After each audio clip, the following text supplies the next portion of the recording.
ನಮಸ್ಕಾರ, ಇದು ನೋಡಿಗುರು YouTube channel.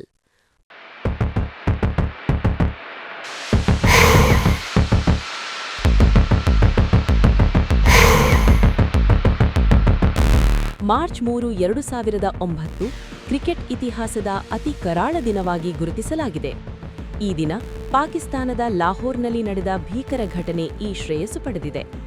ಲಾಹೋರ್ನಲ್ಲಿ ನಡೆಯುತ್ತಿದ್ದ 2ನೇ ಟೆಸ್ಟ್ ಪಂದ್ಯಕ್ಕಾಗಿ ಶ್ರೀಲಂಕಾ ಕ್ರಿಕೆಟ್ ತಂಡ ಬಸ್ನಲ್ಲಿ ಗಡಾಫಿ ಕ್ರೀಡಾಂಗಣಕ್ಕೆ ತೆರಳುತ್ತಿದ್ದ ವೇಳೆ ಲಿಬರ್ಟಿ ಚೌಕದ ಬಳಿ ಸುಮಾರು 12 ಶಸ್ತ್ರಸಜ್ಜಿತ ಭಯೋತ್ಪಾದಕರು ರಾಕೆಟ್ ಲಾಂಚರ್ ಬಳಸಿ ದಾಳಿ ನಡೆಸಿದರು. ಈ ಹಲ್ಲೆಯಲ್ಲಿ 6 ಪಾಕಿಸ್ತಾನಿ ಪೊಲೀಸ್ ಅಧಿಕಾರಿಗಳು ಮತ್ತು 2 ನಾಗರಿಕರು ಮೃತಪಟ್ಟರು.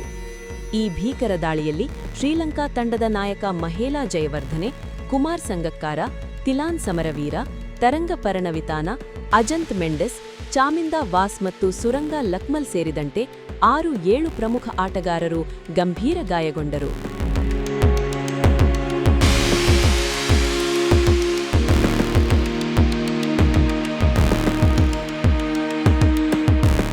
ಈ ಘಟನೆ ನಂತರ ಅಂತಾರಾಷ್ಟ್ರೀಯ ಕ್ರಿಕೆಟ್ ತಂಡಗಳು ಪಾಕಿಸ್ತಾನಕ್ಕೆ ಭೇಟಿ ನೀಡುವುದನ್ನು ನಿರಾಕರಿಸಿತು.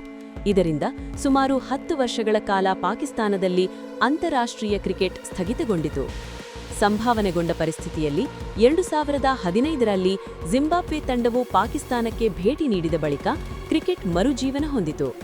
2017ರಲ್ಲಿ ಶ್ರೀಲಂಕಾ ತಂಡವು ಪಾಕಿಸ್ತಾನಕ್ಕೆ ಭೇಟಿ ನೀಡಿದ ಮೂಲಕ ಅಂತಾರಾಷ್ಟ್ರೀಯ ಸರಣಿಗಳು ಪುನರುಜ್ಜೀವಿತಗೊಂಡವು.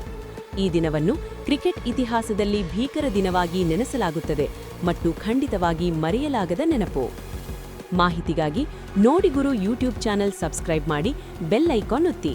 ನಮ್ಮ ವಿಡಿಯೋಗೆ ಲೈಕ್ ಮಾಡಿ, ಶೇರ್ ಮಾಡುವುದು ಮರೆಯಬೇಡಿ.